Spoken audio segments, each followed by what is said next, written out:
Hey guys, welcome back to another Captain Foley product review. Today I'm looking at another Eaglemoss ship. I'm going to be looking at the XL Enterprise A refit from Eaglemoss.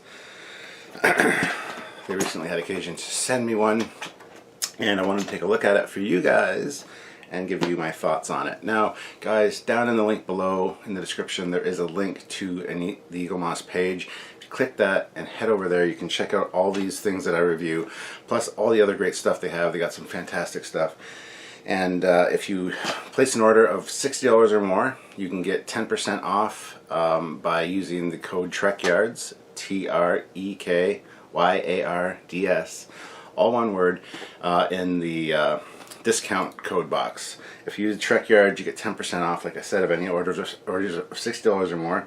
And just clicking the link, heading over there and checking out their stuff really helps us out as well. So please go ahead and do that. So let's take a look at this first off. As I've done with all the other XL models or Discovery models that come in the fancy box, we take a look at the box first. So pretty standard box. It's got your Deep Space Nine, Voyager, Enterprise, and TNG on the side, and then the standard Star Trek on each end, and then all the legal jargon. Bottom has nothing, and the top's got a picture of the ship. Now, my real big issue with this is the fact that the image that you see there is mirrored. I can't see. There we go. It's a mirrored image, so it's backwards. You can see the registry is backwards, so that's a huge "what the hell are you doing, Eaglemoss?" Even the back of the nacelles, you can see it. Mirrored registry, so a simple fix, but they didn't catch it in their quality control, I guess, which kind of irks me a little. So I don't really, this is not one you really want to display per se.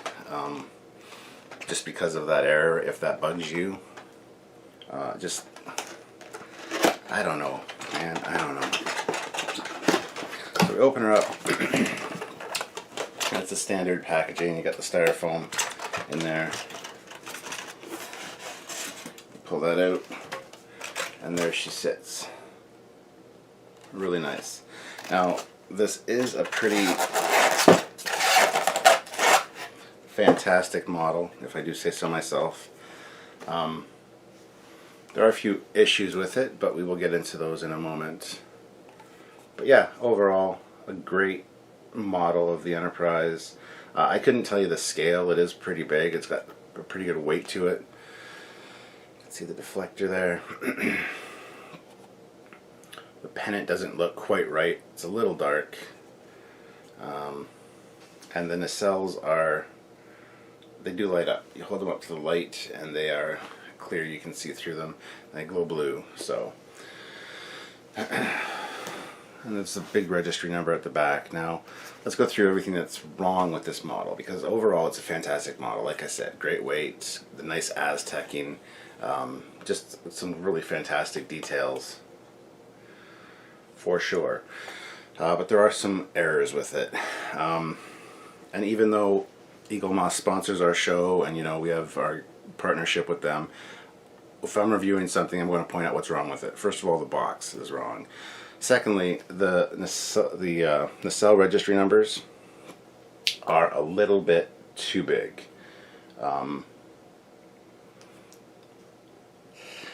They shouldn't be that big, especially on the inner and outer parts of the nacelle. Secondly, as far as nacelles go, the black exterior parts, the black chiller grills, or the chiller grills on the outside should be black, like a flat black. These up front should be more of a coppery color, and then the inner grills should glow a nice purple color, not blue. It's actually purple. The only time you really see the purple is in the motion picture. However, the model did have proper purple lighting for the rest of the movies, but the filters and things that they used when filming made them appear blue.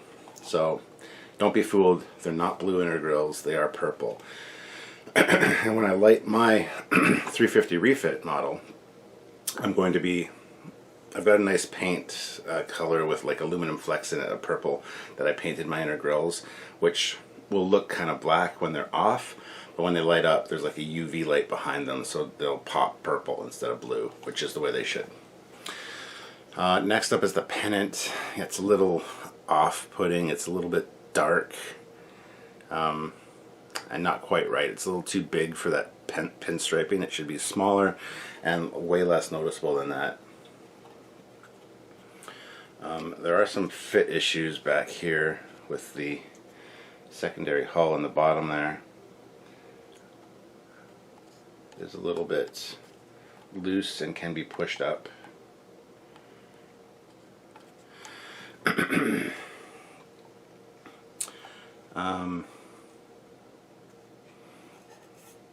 Yeah. Next up, and one of the biggest pet peeves for me, is on the side here. It says USS or Starship USS Enterprise, United Federation of Planets. That's fine and dandy. The refit does have that, especially on this side. It has a little cargo door, or it should have a cargo door there, and then it should say the United Federation of Planets, USS Enterprise, but very small. This is way too big. The lettering is way too big. Plus there's no sensor bands on the side of the saucer. There should be sensor bands, 2 of them, and in the middle, on each side of that door, there should say, you know, Starship USS Enterprise, United Federation of Planets, but a very, very small font. That is way too big. Way too big. Plus there's no cargo door or sensor bands or anything, so that's another major pet peeve that I have. Another issue that I'm seeing just now, actually, is the fact that they've got, on each side of the bridge, the BC deck, there are little airlocks, docking ports, which aren't there on the refit. Those were there on like the Phase 2 Enterprise before they phased the Phase 2 out and didn't use it. They were on that part of the BC deck.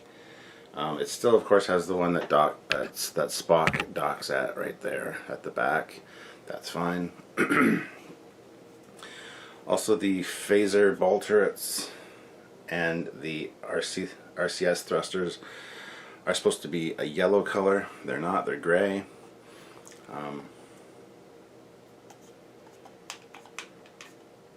Other than that, see, they got the right color at the back. Those are what the color of the ball turrets should be for the phasers. Even on the bottom, they got it wrong. They got it gray on the bottom. Right there, the four phaser 3s on the bottom there. So, besides all the nitpicky stuff that not a lot of people are going to know about or notice necessarily, this is a great model. If you're a fan of the refit, if you know somebody that just loves Star Trek and loves the refit, this is their favorite ship, this is a good ship to get. It's a good weight to it, like I said, a good quality piece. Sitting on a shelf, it looks fantastic. We'll set it up on the stand here in a minute, but overall, worth the money for sure. Got the nice registry there, the NCC 1701A.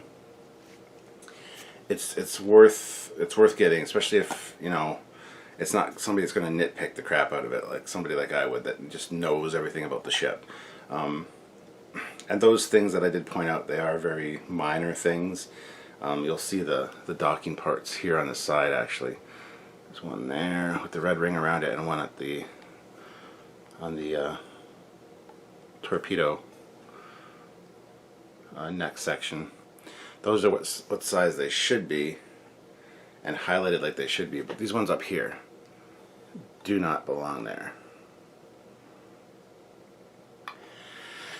And I didn't notice that at first. Plus, this bridge module is shaped funny. It's shaped exactly like the Phase 2 Enterprise bridge module and not like the refit.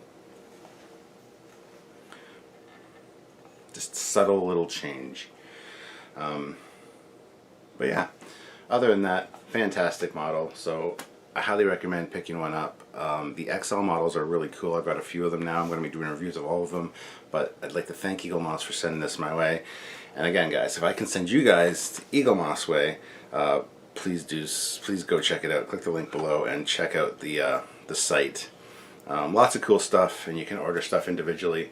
Now, one thing I always like to check is the straightness of the nacelles and the saucer. And yeah, this one is bang on. Like, you can't really tell in the camera there.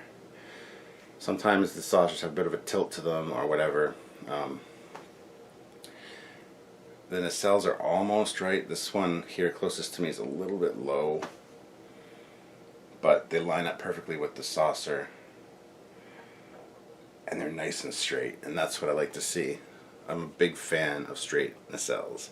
I get nitpicky when they're not straight. So anyway, guys, we're going to put this on the stand now, take another quick look at it, and wrap up this video. So